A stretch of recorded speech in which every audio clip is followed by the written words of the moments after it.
Veo caras nuevas, ¿sí? Pueden levantar la mano los que vinieron hoy por primera vez. Ahí hay una, acá adelante. Damos un aplauso al Señor por sus vidas, gracias. Sin dudas, el Espíritu Santo va a estar ministrando nuestros corazones y estoy seguro de que se van a ir con alguna palabra o lo que estén necesitando hoy, porque Cristo es nuestro proveedor, el que proveyó lo que necesitamos, Él conoce nuestros corazones. Así que gracias a Dios por sus vidas y bueno, ministramos la palabra, ¿sí? Quiero que me acompañen al libro de Juan, el Evangelio de Juan, capítulo 1, versículo 1 al 5, y dice así: En el principio era el Verbo, y el Verbo era con Dios, y el Verbo era Dios. Este era el principio con Dios. Todas las cosas por Él fueron hechas. Sin Él nada de lo que ha sido hecho fue hecho.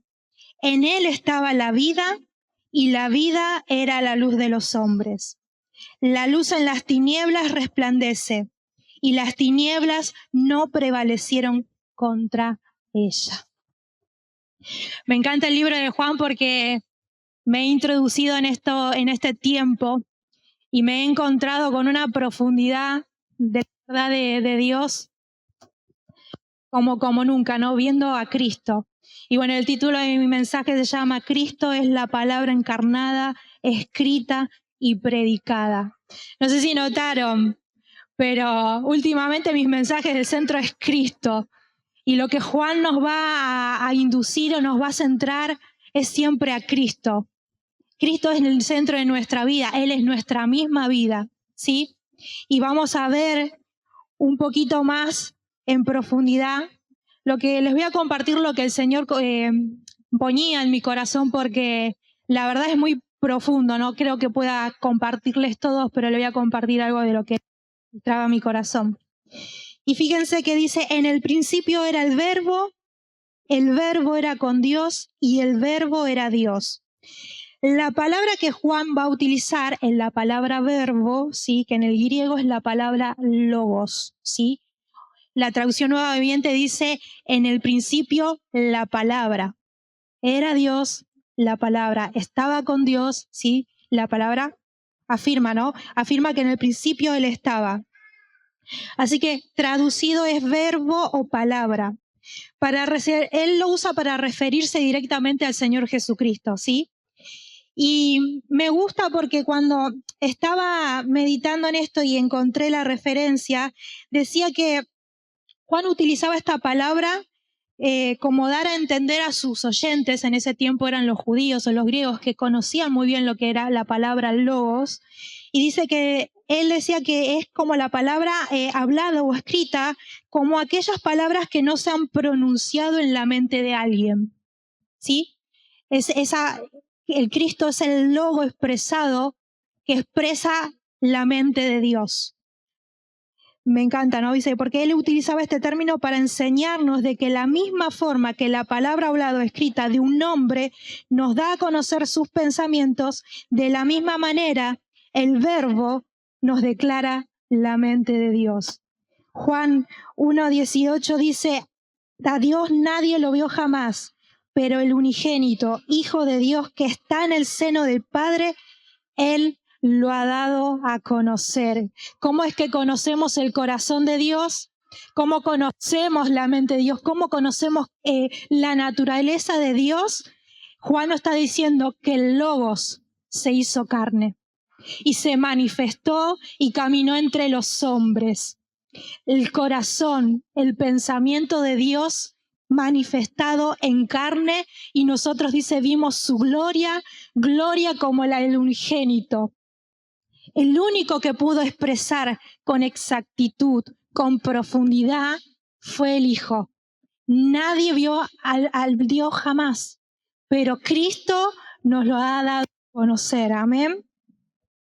Así que Juan se refiere a Jesús como el mensaje total, todo lo que Dios quiere comunicarle al hombre. Mateo 11:27 dice, nadie conoce al Padre, esto decía Jesús, nadie conoce al Padre sino el Hijo, y a quien Él lo quiera dar a revelar. ¿Saben que me gusta? Porque no es condicional, porque Jesús cuando entró en escena la humanidad se reveló a todo el mundo. Cristo es la imagen del Dios invisible, es la revelación completa, es la revelación plena del corazón del Padre. Y me encanta que podamos ver, porque el Juan nos introduce claramente a Jesús, el centro de todo. Fíjense, perdón, voy a tomar agua. Juan inicia su carta con la palabra el principio. Pero bueno, vamos a cambiar.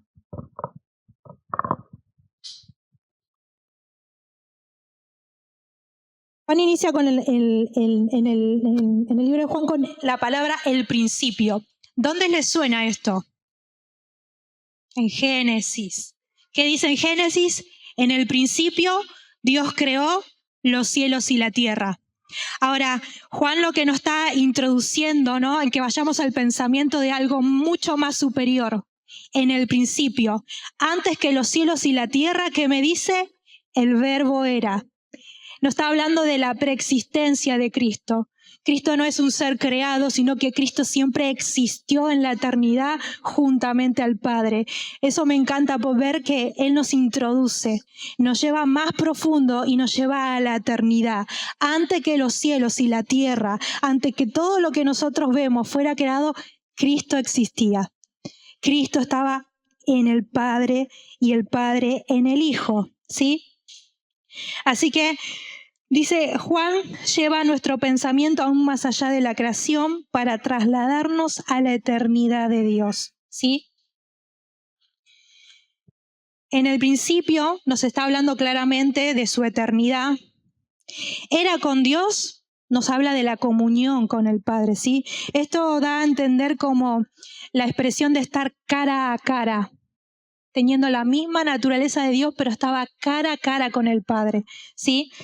Estaban juntos, eran iguales por la eternidad. Ahora dice, el verbo era Dios, claramente afirma su divinidad, ¿sí? El verbo era Dios. Y dice, y todas las cosas por Él fueran hechas. Génesis 1:1 dice que el Señor dijo, sea la luz. Y la luz fue. ¿Quién era el que se estaba moviendo? Era el verbo. Cristo mismo, la palabra de Dios, moviéndose sobre la faz de la tierra, creándolo todo, ¿sí? Me gusta porque nosotros vemos que Dios crea, realmente el mundo lo crea de la nada, no es que tenía un material antes preexistente para empezar a crear. El poder creativo de Dios era el mismo Cristo, el poder de Dios manifestándose y creándolo todo. Por eso dice Juan claramente, este era el principio con Dios y todas las cosas por Él fueron hechas y sin Él nada de lo que ha sido hecho fue hecho. Entonces dice, en Él estaba la vida y la vida era la luz de los hombres, ¿sí? Miren que claramente lo que va a hacer Juan es afirmar su atributo divino como la vida y la luz, ¿sí? La vida y la luz, dice, la vida era la luz de los hombres. Y también va a declararnos algo muy poderoso, el triunfo sobre las tinieblas, ¿sí? Porque dice, la luz en las tinieblas resplandece y las tinieblas no prevalecieron contra ella. Fíjense, cuando estamos todos acá y la luz se apaga, ¿no? Vamos a poder que nos encontramos en una oscuridad, pero siempre cuando la luz se prende, no hay un rastro de tinieblas. La luz siempre vence. Y eso es lo que nos está diciendo Juan, ¿no? Que la luz venció las tinieblas, ¿sí? Este es el Cristo mismo, la vida misma, dice, y la luz de los hombres. Así que Cristo, como dije al principio, no es un ser creado, está hablando del Cristo, del Dios eterno, del creador de todas las cosas, y Él es el eterno Logos, que habitó en un cuerpo humano, ¿sí? El único poder que Dios estaba ejercitando, acá lo puse, en la creación del universo fue Cristo Jesús mismo, el Verbo moviéndose sobre la faz de la tierra. Ahora veamos a Hebreos 1:1. Hebreos 1:1, y lo vamos a leer hasta el versículo 3, y dice: Dios, habiendo hablado muchas veces y de muchas maneras en otro tiempo a los padres por los profetas, en estos postreros tiempos, dice, en estos postreros días, Dios nos ha hablado por el Hijo, a quien constituyó heredero de todo y a quien asimismo hizo el universo. En el pasado dice que Dios nos habló por los profetas, ¿no? Pero en este presente, en este tiempo, Dios nos ha hablado por medio del Hijo. Claramente está diciendo que el Logos se personificó, se hizo carne. Si algo queremos conocer de Dios, si algo queremos ver de Dios y la imagen de Dios correcta, la naturaleza, Cristo nos los ha revelado. Cristo lo ha dado a conocer. Por medio de Él, hoy Él nos habla. Amén. ¿Cuánto les puede dar un aplauso al Señor?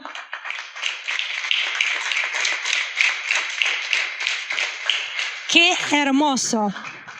Y me centré en esto, la palabra logos, porque la palabra logos significa la palabra escrita, ¿sí? Esto es la palabra escrita, es la palabra logos. En un momento Jesús confronta a los líderes religiosos, ¿sí? En su momento. Y en Juan 5:39, vamos a leerlo ahí, Juan 5:39. Ya me lo separé, y dice: escudriñad las Escrituras, porque a vosotros os parece que en ellas tenéis vida eterna, y ellas son las que dan testimonio de mí, y no queréis venir a mí para que tengáis vida. ¿En dónde estaba la vida? En el Hijo. Y Él confronta a los judíos en ese tiempo, porque le dice: ustedes van a la palabra pensando que en ella, allá es la vida eterna, pero ellas dan testimonio de mí. Cuando nosotros vamos a la palabra, podemos ver que ellas nos están dando testimonio de ¿quién? De Jesucristo, ¿sí? Dios hoy nos revela al Hijo por medio de su palabra y por medio de la obra del Espíritu Santo. Jesús en ese tiempo se manifestó, y qué privilegio, ¿no? Los discípulos que caminaron cara a cara con Él, ¿sí? Que estuvieron con Él. Recuerden un momento cuando Felipe le pregunta: danos a conocer al Padre. Y Él dice: ¿tanto tiempo he estado con ustedes y no me conocéis? Siempre Jesús afirmó su deidad, afirmó su unidad con el Señor, que ellos eran uno y que Él era la manifestación del mensaje de Dios completamente manifestado y hecho carne. Lo que los antiguos, los judíos, todo lo que estaban esperando al Salvador, al Mesías, estaba frente a ellos, la manifestación completa de Dios. Y cómo es de loco que ellos decían: estoy frente a ustedes, pero me rechazan. Quieren la vida y la vida está en mí, pero no la quieren. Jesús es la vida y es la luz de los hombres. Y lo que hace las Escrituras siempre es apuntarnos al Mesías, siempre nos apunta a Jesucristo. Por eso cuando vamos a la palabra logos, el Espíritu Santo vivifica para nosotros esta palabra. Queremos conocer la imagen de Dios, a lo mejor no tenemos a Cristo acá en carne, pero tenemos algo mucho mejor y mucho mayor. Porque Cristo resucitó de los muertos. Cristo glorificado es el que se revela a nosotros en nuestra vida y es nuestra vida misma. La vida y la luz que en nosotros habita. Amén. Dice en Juan 8:12. Vamos a Juan 8:12. Y Él dice: otra vez Jesús habló diciendo: yo soy la luz del mundo. El que me sigue no andará en tinieblas, sino que tendrá la luz de la vida. Otra vez el Señor afirmando. Miren, en el libro de Juan encontré la hermosura de poder ver constantemente a Jesús, afirmando que Él es la luz del mundo, que Él es la vida eterna. Él dijo claramente, yo he venido para que tengan vida y vida en abundancia. ¿Cuántos tienen al Hijo acá? Te tengo una buena noticia. La vida de Dios mismo la estás disfrutando hoy. Y a medida que es la imagen de Cristo se va revelando en nosotros, es más y más que disfrutamos esta vida abundante. No es algo que yo estoy persiguiendo, no es algo que yo estoy afanado por conquistar, por tener, es algo que ya está en mí, porque he sido una con Cristo, porque me he unido a Él y es la vida que ahora puedo disfrutar. Recuerdo que cuando yo empecé en Caris, una de las materias que más revolucionó mi vida, y siempre lo digo y me acuerdo, fue la materia que se llamaba La esencia del corazón del Evangelio. Y algo que el maestro Arthur enseñaba, él lo que hizo es definirnos lo que era la vida eterna. Eso me transformó y me revolucionó completamente. Saber que esa misma vida es algo que podía estar experimentándolo acá y ahora. Y les voy a definir un poco lo que él nos enseñaba y decía que la vida eterna primeramente no es algo que Dios diseñó para que lo vivamos cuando partamos al cielo. Ahí empezaba de esa manera, como bueno, la vida eterna la voy a comenzar viviendo cuando me vaya. La vida eterna es algo que es el mismo Hijo de Dios. Y él decía, es la misma calidad de vida que el Padre, el Hijo y el Espíritu Santo en este momento están disfrutando. Y para definirlo un poco, él empezó a definirlo, y él decía, es tan solo un poco, pero para que entendamos qué es la vida, él decía, la vida de Dios es una vida de un amor incondicional, una vida que está llena de plenitud, de satisfacción, una vida en donde hay prosperidad, hay gozo abundante, no hay escasez, no hay temor al rechazo, ¿sí? Esa vida quiero que se imaginen por un momento, el Padre, el Hijo, la Trinidad, el Espíritu Santo ya estaban disfrutando este tipo de calidad de vida, en donde no hay enfermedad, en donde hay un gozo pleno. Ellos estaban satisfechos completamente en sí mismos y disfrutaba. Y una de las cosas que uno puede estar meditando, pues es el amor incondicional. La naturaleza de Dios es el amor. Y Él es pleno amando. Esa es la relación que estaban disfrutando el Padre, el Hijo y el Espíritu Santo. Porque aunque en sí ellos eran uno en esencia, claramente la palabra nos revela que eran distintas personas, ¿cierto? Padre, Hijo y Espíritu Santo, aunque tenían la misma esencia, eran distintas personas. Y pensando en esto, yo decía, Señor, ellos disfrutaban plenamente el amor. Plenamente estaban amando. Había una relación entre ellos, ¿sí? Y nosotros conocemos que la palabra dice que Dios es amor. Y para Él son importantes las relaciones. Pero para que esto se manifieste primeramente en la eternidad, ellos ya lo estaban disfrutando. Es la misma calidad de vida que ahora Dios nos proporcionó en el Hijo. Amén. Así que fíjense que la expresión era con Dios, aún siendo igual a la esencia de lo que decía, había una distinción entre ellos. Creo que ya lo escuchamos muchas veces y dijimos, bueno, Dios, ¿por qué nos creó? Y algunos han dicho, bueno, por la necesidad, ¿no? Pero Dios nunca tuvo. Quiero que podamos ver que Dios no nos creó por ninguna necesidad de Él.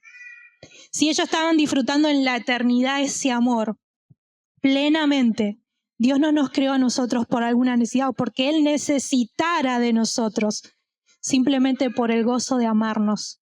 Él nos creó. Ese es su gozo. Y es la vida que en Él mismo rebalsa. Todo lo que está en Cristo florece, prospera, resucita. Imagínense esa vida desbordando. Es por eso que hoy nosotros estamos en esta existencia. Él es la misma vida que rebalsó y nos creó, pero no por necesidad alguna. Ellos ya estaban disfrutando plenamente. A lo que voy, ¿cuál era la necesidad de Dios? El mismo Dios eterno, el Logos, hacerse carne y venir y hacerse uno como nosotros, solo con un fundamento, el recuperarnos. No tenía la necesidad de hacerlo.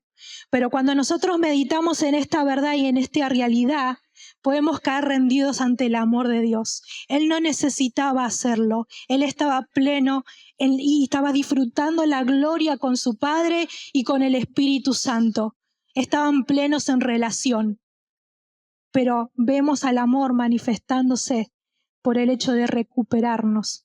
Y el Dios mismo haciéndose carne, introduciéndose a este mundo para recuperar. ¿Por qué? La pregunta es, ¿por qué tenía que ser Dios? Porque el pecado infectó a la humanidad y no había nadie en este mundo que pudiera salvarse a sí mismo. No había nadie que pudiera salvar a nadie. Entonces tenía que venir un Dios eterno, perfecto, santo, justo, a tomar nuestro lugar y volvernos a recuperar para tener una relación y volver a tener la vida que estaba unida a Dios. ¿Cuántos dicen amén? ¿Cuántos van comprendiendo el amor de Dios para con nosotros? No lo hizo por ninguna necesidad, lo hizo por pleno amor. Ese es su gozo. Y ellos disfrutaban. Y yo recuerdo que fue una de las enseñanzas que más impactó mi vida, porque comprendí que la totalidad de la persona de Cristo estaba en mí y que podía disfrutarlo. Y una de las cosas que a mí se me derribó es la idea del favoritismo, porque hay veces que uno ve que otros disfrutan, como que pareciera que Dios tiene hijos favoritos, ¿no? Pero me gusta como dice el pastor, porque dice, no, Dios no tiene hijos, es que hay hijos que lo tienen favoritos a Él. ¿Sí? Yo quiero que puedan entender que la plenitud de Cristo está para que la disfrutes. Cristo mismo, la vida misma, el Dios eterno, se ha hecho carne para que ahora vos disfrutes de una relación plena con la vida misma que es Cristo. Amén. Dios es el eterno, la fuente de vida y el creador de todas las cosas. La luz, dice, es la luz de los hombres y que se hizo carne. Ahora, ¿cómo yo disfruto de la vida que está en mí? Porque por medio de la fe en Jesucristo, esta vida misma se hizo uno conmigo. Ya está disponible, o sea, está en mí. ¿Cómo lo disfruto? Juan 17:3 dice, la vida eterna es que te conozcan a ti, al Dios verdadero y a Jesucristo, a quien tú has enviado. ¿Cómo disfruto la vida eterna? Es conociéndolo a Él. Disfruto esta vida, ¿sí? La vida verdadera no es más que conocerlo a Dios. Cristo, que es el Logos, nos invita por medio de su palabra y la obra del Espíritu Santo a ver su gloria y experimentar su misma vida. Algo que en el libro de Juan uno va a ir comprendiendo y leyendo. Él dice claramente, creo que en el capítulo 3 habla acerca de lo que es andar en esta vida, y andar en esta vida es andar en la luz, dice. Habla acerca de las obras. Y él dice que andar en luz, o sea, andar en la luz es andar en Cristo mismo. Y andar en las tinieblas es andar en pecado, ¿no? Es como que da claro acerca del fruto de lo que es andar en Cristo. Pero en Primera de Juan está yendo mucho más profundo, porque él está hablando claramente de la misma vida que hoy nosotros podemos manifestar. Y fíjense que dice la palabra que es conociéndolo. O sea que para andar en la vida necesito conocerlo. Para andar en esta vida y experimentarla, ¿sí? Necesito tener una relación con Él. Entonces, el Señor nos anima. ¿Cuántos quieren conocer más de Cristo? ¿Cuánto quieren que Él se les revele más? Es imposible que Él se nos revele más si a menos no tenemos una relación con la palabra, con el Logos. Si yo quiero ver a Cristo y quiero que Él se manifieste más en mi vida, necesito tener una relación con la palabra. Ella nos revela exactamente la imagen. Y el Espíritu Santo, quien es nuestro Maestro por excelencia, el ayudador, es el quien nos va a revelar, porque ese es el propósito. Él envió su Espíritu Santo y dice claramente que Él iba a recordarnos todas las cosas acerca de Él. Cuando vos te sentás y podés darle ese tiempo a estar meditando en la palabra, a estar conociendo a Cristo, te puedo asegurar algo, que el Espíritu Santo te va a dar la revelación de Cristo. Yo recuerdo, todos pasamos por algunas dificultades, ¿no? Y siempre para las dificultades sabemos que el Señor ya ha hecho provisión desde antemano. Y recuerdo que en ese momento estaba luchando con algunas relaciones familiares, la cual yo renegaba mucho por el hecho de que yo demandaba de esas relaciones, eran familiares, demandaba que cómo debían comportarse conmigo. Y recuerdo claramente, cuando vos estás sembrando la palabra de Dios, vos estás sembrando la semilla, ¿no? Y el Espíritu Santo, ¿qué hace? Las vivifica por vos. Y recuerdo claramente que Él me trajo a memoria la palabra de Mateo que dice acerca del árbol bueno y el árbol malo. Dice, el árbol bueno puede dar buenos frutos, pero el árbol malo dará malos frutos. Y el Espíritu Santo recuerdo que trajo eso a mi corazón y esa palabra y me dijo, vos sos el árbol bueno, en cambio vos podés dar buenos frutos. El amor que soy yo está en vos. Y recuerdo que esa palabra simplemente a mí me cambió la manera de pensar. Todavía no sabíamos acerca de la renovación de la mente y todo eso, que yo no sabía ni siquiera explicar qué había pasado en ese momento. Yo decía, me dio vuelta el cerebro el Señor, no sé qué pasó, porque automáticamente cuando Él vivificó esa palabra para mí, sentí que los pensamientos cambiaron y que mi actitud hacia las personas, a mis familiares, cambiaron en ese momento. Y yo le dije, es cierto, Señor, ¿por qué estoy demandando de alguien que no tiene el amor cuando yo te tengo a vos? Y a veces nos encontramos demandando de las personas, a más que nada afuera también, exigiendo cómo deberían comportarse con nosotros cuando nosotros somos quienes portamos la esencia de Cristo, el amor de Dios. Podemos avanzar, podemos manifestar el corazón a medida que se nos revela la palabra. Por eso necesitamos una comunión con Él. Él claramente me reveló su esencia y su naturaleza y me hizo recordar quién yo era.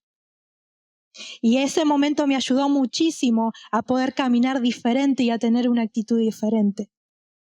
Y así en cada área de nuestras vidas, el Señor quiere ayudarnos a manifestar la esencia de Cristo en todas las áreas. Que renovemos nuestros pensamientos y demos libertad a esa vida que ya portamos en nosotros. Pablo, cuando leo a Pablo siempre digo lo mismo, era un hombre apasionado, enamorado de Dios, sabía bien lo que él estaba hablando y acerca de Cristo, y él decía, Cristo, nuestra vida, Cristo es mi vida. Ya no vivo yo, mas Cristo vive en mí. Él estaba con un entendimiento tan claro de que su vida ya no era su vida, sino que su vida era de Cristo. Y eso hacía que él pudiera caminar y andar conforme Cristo lo compró, Cristo lo tomó. Y toda su vida, y él murió entregando su vida por causa de este evangelio. Entonces lo que más que nada quiero animar con esto es acerca de la palabra de Dios y el logo mismo, que es Cristo. Animarnos a cada día a tener una relación con ella verdadera. El otro día yo decía claramente que Algunos del libro de Hechos iban a las escrituras cuando el apóstol Pablo les predicaba el evangelio. Dice que ellos iban y verificaban si era verdad lo que él estaba predicando. Y nosotros a veces estamos acostumbrados a escuchar a otros predicadores y quedarnos con eso. Pero ¿saben qué diferente cuando la palabra es vivificada para vos personalmente? Cuando el Dios mismo te habla a tu corazón. Estamos escuchando a otros predicadores, no digo que esté mal, pero Dios se quiere dar a conocer a vos personalmente. Otra de las cosas que recuerdo en mi caminar con el Señor, cuando yo empecé a caminar con el Señor, escuchaba mucho acerca de lo que era oír la voz de Dios. Y decían, la voz de Dios es dulce. Y yo en mi interior le empecé a preguntar al Señor, ¿cómo es tu voz dulce, Señor? Porque no lo sé. ¿Y saben cómo escuché su voz dulce? Yo no lo puedo explicar con palabras, pero sí en el corazón lo he experimentado. Y fue cuando estaba en el libro de Juan, que también lo recuerdo claramente, que Juan el Bautista decía acerca de sus discípulos, cuando empezaron a seguir sus discípulos a Jesús, él decía, es necesario que yo mengüe y él crezca. Y el Señor vivificó esa palabra en mi corazón y recuerdo haber experimentado su dulce voz. Me recuerdo que empecé a caminar con el Señor y empecé a preguntarle. Y de ese día yo entendí que cada vez que le preguntamos al Señor algo, Él está dispuesto a revelarnos por su palabra. Que Él está dispuesto a darse a conocer siempre. En todas las áreas de nuestra vida, Él está dispuesto a darse a conocer. No, Él no se está resistiendo hacia nosotros. Él quiere darse a conocer. Él quiere que lo experimentemos. Porque esa fue la razón que Él entregó su vida en la cruz. Y no fue poca cosa. No fue poca cosa. Fue una obra extraordinaria. Una expresión máxima del amor de Dios manifestado en esa cruz. ¿Quién estuvo dispuesto a dar la vida por vos? ¿Alguien más de Jesús? Nadie más estuvo dispuesto a entregar su vida para recuperarte. Eso habla claramente del deseo y el corazón de Dios de tener una relación con vos y conmigo. Él está más deseoso de tener una relación con nosotros que nosotros con Él, muchas veces. Y siempre está buscándonos. Te puedo asegurar que a medida que vos le preguntes al Señor y Él se te revela tu vida, te vas a encontrar más apasionado, más enamorado, como el apóstol Pablo. Él tenía un compromiso de vida con el Señor. A veces a nosotros nos cuesta comprometernos con el Señor. A veces nos cuesta alabarlo al Señor. ¿Por qué? Porque no lo conocemos. Pero cuando Él se nos revela, hay una expresión de adoración genuina en nuestros corazones. Hay un canto de alabanza, hay un grito de júbilo. Hay una adoración constantemente, todos los días, porque le estoy conociendo, porque Él se está revelando a mi vida. Hay un mayor compromiso de mí hacia Él, porque es la respuesta a tanto amor. Y eso es lo más maravilloso. Conocer cuánto Él me ama. Y yo sé que entendemos algo así tan pequeñito, pero lo que más nos impacta es que Él se nos revele este amor en nuestros corazones. Cuando Él se nos revela más, te puedo asegurar de que vas a encontrar una experiencia de vida plena. Ya las cosas de este mundo, como decía el apóstol Pablo, el mundo no tiene nada que ver conmigo. No me encuentra. No hay nada que me pueda atraer. Así de seguros estamos cada vez que le conocemos. Así de seguro crecemos en este amor y le damos a conocer a este mundo. Si Él es la luz de los hombres, el Filipenses dice que nosotros somos los luminares de este mundo. En medio de una generación perversa y maligna, es la iglesia de Cristo que está dando a conocer al Dios eterno. Amén. ¿Cuánto le pueden dar un aplauso al Señor?